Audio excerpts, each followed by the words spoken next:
रीवा जिले के सरकारी अधिकारियों के लिए अब काम में लापरवाही करना महंगा पड़ सकता है। सीएम हेल्पलाइन की शिकायतों का समय पर निराकरण नहीं हुआ, जन सुनवाई में ढिलाई बरती गई या फिर ई ऑफिस प्रणाली को नजरअंदाज किया गया तो अब सीधे वेतन कटौती और कार्रवाई का सामना करना पड़ेगा। कलेक्टर नरेंद्र कुमार सूर्यवंशी ने अधिकारियों को साफ शब्दों में चेतावनी दी है कि जनता की शिकायतों का समय पर समाधान करना सरकार की सर्वोच्च प्राथमिकता है और इसमें किसी भी तरह की लापरवाही बर्दाश्त नहीं की जाएगी। कलेक्ट्रेट सभागार में आयोजित समीक्षा बैठक के दौरान कलेक्टर नरेंद्र कुमार सूर्यवंशी ने सीएम हेल्पलाइन के लंबित मामलों की विस्तार से समीक्षा की। उन्होंने अधिकारियों से कहा कि यदि हर अधिकारी प्रतिदिन केवल 30 मिनट का समय सीएम हेल्पलाइन की शिकायतों के निराकरण के लिए निर्धारित कर दे तो कोई भी मामला अनावश्यक रूप से लंबित नहीं रहेगा। इससे विभागों की ग्रेडिंग में भी सुधार होगा और आम जनता को समय पर राहत मिल सकेगी। कलेक्टर ने सभी विभागों को स्पष्ट लक्ष्य भी दिया। उन्होंने कहा कि हर महीने की 5 तारीख तक कम से कम 75% और 10 तारीख तक 80% ग्रेडिंग हासिल करना अनिवार्य होगा। इसके लिए वरिष्ठ अधिकारियों को अपने अधीनस्थ कर्मचारियों और अधिकारियों से प्रतिदिन शिकायतों की स्थिति की जानकारी लेनी होगी। उन्होंने कहा कि शिकायतों का बोझ अपने पास रखकर बैठने की बजाय उनका समयबद्ध और गुणवत्तापूर्ण निराकरण सुनिश्चित किया जाए। बैठक में सबसे सख्त रुख जन सुनवाई और लंबित आवेदनों को लेकर देखने को मिला।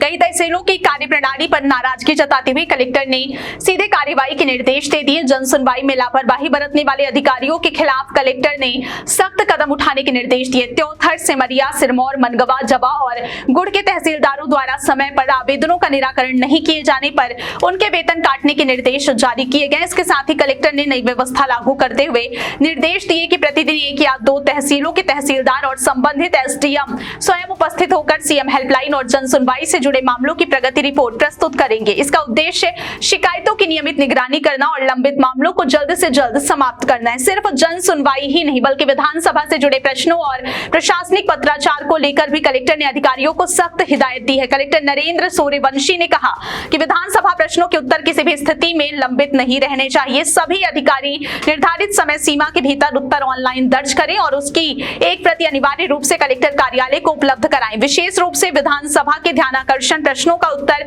24 घंटे के भीतर देने के निर्देश दिए गए हैं। उन्होंने टीएल पत्रों के समयबद्ध निराकरण पर भी जोर दिया है और कहा कि प्रत्येक विभाग तथ्यपरक प्रतिवेदन प्रस्तुत करे।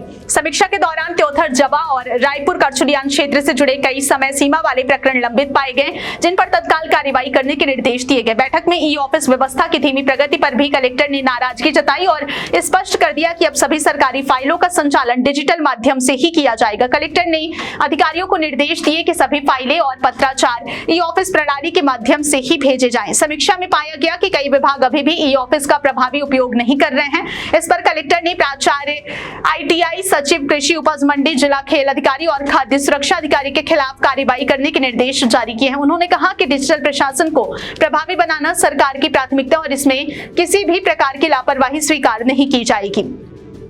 बैठक में प्रशासनिक व्यवस्थाओं के साथ साथ आम जनता से जुड़े महत्वपूर्ण मुद्दों की भी समीक्षा की गई। समीक्षा बैठक में खाद और बीज के वितरण, संचारी रोगों की रोकथाम और जिले की पेयजल व्यवस्था की भी विस्तार से समीक्षा की गई। अधिकारियों को निर्देश दिए गए कि मानसून के दौरान स्वास्थ्य सेवाएं सतर्क रही, किसानों को समय पर खाद और बीज उपलब्ध कराया जाए तथा किसी भी क्षेत्र में पेयजल संकट की स्थिति न बनने पाए। बैठक में जिला पंचायत के मुख्य कार्यपालन अधिकारी Mehtab Singh Gurjar, SDM Huzur doctor Anurag Tiwari, deputy collector Sudhir Beg, deputy collector Jitendra Tiwari सहित विभिन्न विभागों के अधिकारी मौजूद रहे। कुल मिलाकर रीवा प्रशासन अब जवाबदेही और समयबद्ध कार्य संस्कृति पर जोर देता नजर आ रहा है। कलेक्टर नरेंद्र कुमार सूर्यवंशी ने साफ संदेश दिया है कि जनता की शिकायतों का समय पर समाधान, ई ऑफिस का प्रभावी उपयोग और जन सुनवाई में संवेदनशीलता ही अधिकारियों की कार्यप्रणाली का सबसे बड़ा पैमाना होगी। अब देखना होगा कि इन सख्त निर्देशों का असर जमीनी स्तर पर कितना दिखाई देता है।